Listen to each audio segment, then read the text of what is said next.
Yo, what's poppin', everybody? I got my guy Chris with me from Chosen Homes. Chris is a wholesaler. He's been crushing wholesale deals. He also has a lot of other stuff going on that we're gonna probably unpack to y'all maybe at a later date. We'll get to that later. But Chris has a dope deal to go over here in Boston.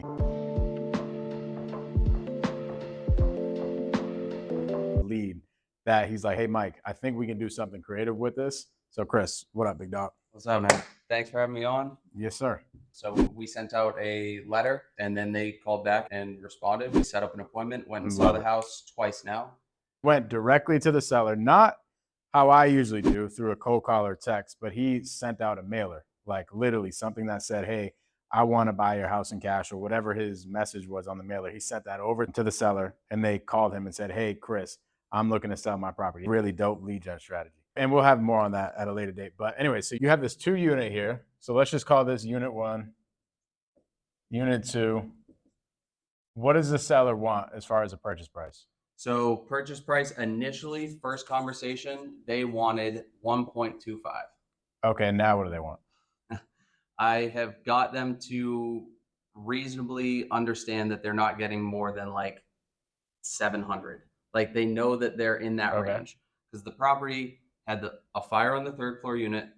Oh, And so we have another unit up here. so there is a third floor unit with the city. It is a duplex, but Okay. they had it set up as a 3 unit. They had a fire, so that the property needs 400,000 in work. Damn. Yeah, Okay. So let's pump the brakes a little bit. We have an asking price of 1.2 that you pretty much negotiated down to 700 grand. yeah, somewhere in that range. Now, How did you do that? really just transparency and explaining the situation because that's what I've realized with a lot Yeah. of homeowners is they just need the information laid out to them for them to understand the actual value of the house. That's how we That's get the these key thing. crazy, like, you can call it price reductions. But what I'll do when I'm talking to a seller and they want a crazy number, I Yep. just really get on their team. Like, it's just me and the seller here Yep. against the marketplace or against the other investors or whatever it is. I'm always on their team. And then I explain to them, hey, we have this property here that just had a fire in it. So how much do you think that fire is going to cost to rehab? And then they start coming up with the rehab. And then we come to an agreement as we're on the same team together Yep. that Yep. it's like $350 to $400,000 in rehab. And then we're like, okay, let's say you were my partner. Okay. Yep. We did the rehab of 350 to 400 grand. There was no more fire damage and all that type of stuff. What do you think we could resell this property for? And they say 1.5 million or something like that. Yep. And then, right Yep. after we're talking to them a little bit more about the deal, they're still on our team. We say, all right, let's think about this. What's the seller's name? Monty. Monty, let's think Yep. about this, right? We have this property here that's going to resell for 1.5 million and we got to put 350 to 400 grand into it. Yeah.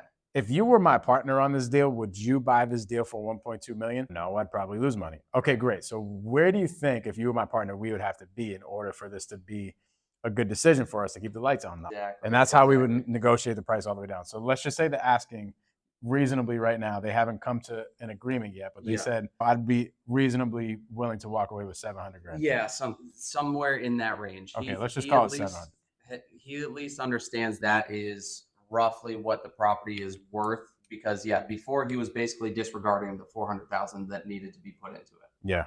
The problem with properties like this where there is a some kind of severe damage and they're waiting on an insurance claim. Yeah. So that adds a whole another level of like trickiness to this because he's going back and forth with the insurance adjuster trying to get more money and he's constantly shopping for contractors and trying to get the cheapest price for renovating. Okay, so we have a 2 unit building, but it can be made into a 3 unit, right? Yep. Okay, cool. Their asking price is 700 grand. What is the ARV in this thing? ARV is 1.5 is a good estimate. When I'm underwriting deals, I'll always look at the highest and best use, whether it's a rental or fix and flip or whatever the case is. What is the highest and best use for it? Meaning, if it's a rental, Mhm. how am I going to get the most out of it? Is it Airbnb? Is it a midterm rental? Is it a long-term rental? What is Right. it? Where am I going to get the best use out of it? So this is in Boston, guys. One of the craziest strategies in Boston is to convert units into condos, right? Like it's called a condo conversion. This is how like people crush it in Boston because in Boston, the prices are really high. It's hard to find these deals where you're just doing regular single family flips. So we got to find these deals. This is like in the heart of the city I'm talking about. All the values are so high. So we got to find tricky ways to figure out how we add the value. And one of the biggest things in Boston itself is these condo conversions. So would you say the highest and best use for this property could be a condo conversion? Yeah, I think so. Okay, Yep. so as the property sits right now, right, we have a potential of 3 units. Okay. We have unit 1, unit 2, unit 3. But as it's listed, right, like for the city, as the city looks at this property, it is only a 2-family, meaning it only has 1 address and 2 units. What the highest and best use of the property could be is adding this 3rd unit to be legal and adding 3 different addresses. So there's 3 different homeowners, right? Yep. Okay. Yep. And converting them into condos rather than just one multifamily house. Yep. So highest and best use is probably a condo conversion. And you're saying the ARV, if you added up all 3 of these and you resold all 3 of them as condos, it would be 1.5 million. No, let's actually change that. That's going to be Okay. 1.7. Let's think about that really quick. That just added another 200 grand just by understanding. We can potentially just make this thing a condo conversion rather than just a multifamily. I bet maybe multifamily in Boston, it's probably around 1.5 mil or something like that. But now that we know that we can separate all 3 of these addresses and sell them all separate, that puts the value up. So you're always looking to add value some way. And your buyer, if you're wholesaling this deal, you got to know the buyers that are doing these condo conversions, because you might have a seller that you think wants too much, but it's actually a really good deal if you just did a condo conversion rather than just a regular fix and flip. Yep. So highest and best use is a condo conversion. 1.7 million is what you could resell all these for. Would you say 850 for this one? Yeah, 850. Okay. Top unit 350. Okay. And then 5. Okay. Yep, because we would have this would include the full size basement. So this would be a 3-2, roughly 22 to 2400 square feet. This is going to be a 2-1, 1200 square feet, and then this is a 1-1 at 800 square feet. Love it. Okay. Let's think about this, bro. You have a 1.7 million ARV. Yep. You have a $700,000 ask price, and you have a rehab budget of 400 grand. Why don't we just do a quick underwriting really quick? Now, this isn't something that is your Bible, right? Like you don't just swear by this thing, but a quick way to run your numbers, and this is like the old school way of doing it, is just ARV times, let's call it 75%. And in Boston, you could probably go even higher than that. Yep. Minus your rehab, minus the 400 grand. So do you have your phone on you, the calculator? All right.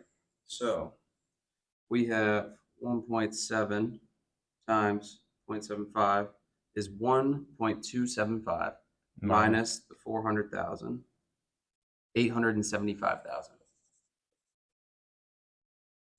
And Yep. that is what a fix and flipper should be buying it for. Just a very rough number. So, dude, their asking price, if we can truly get them down to 700 grand, that's actually not a bad deal. He understands that this is what it's worth, but his background, woodworking, so he's involved with the trades slightly. Okay. That leads him to leaning towards, oh, I could just get the insurance money and repair it myself and make this profit. So he was asking before 1.2. 1.2. So how far do you really think you can get him to come off that 1.2 million? And that's where the creative comes into play, because his wife wants to stay. They're talking about staying for a couple of years and then going somewhere else and doing something else. They live in the property right now? They do. Not at the moment, obviously, because it's essentially condemned because Yeah. of the fire. Okay. But insurance has put them up in a different location for the last 8 months. And Right. that's going to run out in the next 4 months. And they want to stay in the property. His wife does. He doesn't necessarily. He's more focused on, let's make as much money as possible. She's focused on, I want to stay here. Okay. And so what we have to do is present to him a cash offer that does make sense. So somewhere below that 875. So that way there is an assignment fee possible. Yeah. And then when that is not an option, he is open to creative finance, where we could do some kind of monthly payment in exchange for ownership, Love it. Okay. pay off the mortgage. Pretty much cancel out cash and then figure out if a creative deal works if they say no to the cash. Yeah. So what I always do is I always do my best to get their absolutely bottom number here on this asking price. Yeah. because a lot of the times cash offers and cash deals are the easiest things. Not even a lot of the times, every time. Cash deal is the easiest, cleanest thing that you could potentially do. They're Right? out. You have So if you full can, ownership. Yep. exactly, if you can even get them down to 850, bro, you're gonna make 25 grand on this deal. This is where, by the way, this is where a buyer is going to be. You still have to minus your assignment fee if you're gonna wholesale the deal. But if you can get them down to somewhere in the low 800s or 700s or whatever, then you get yourself a wholesale deal that you don't have to involve any creative finance. Yep. But so, guys, don't just go right into creative. I see a lot of people just use creative as a crutch for the sales process. We don't want to do that. We want to figure out like how we best solve this seller situation, and you got to extract as much information as possible. Here, one piece of information that we really need is the seller's like bottom dollar. Yep. And a lot of people are like, Mike, how the hell do you get the bottom dollar every single time? And it's no secret. Yeah.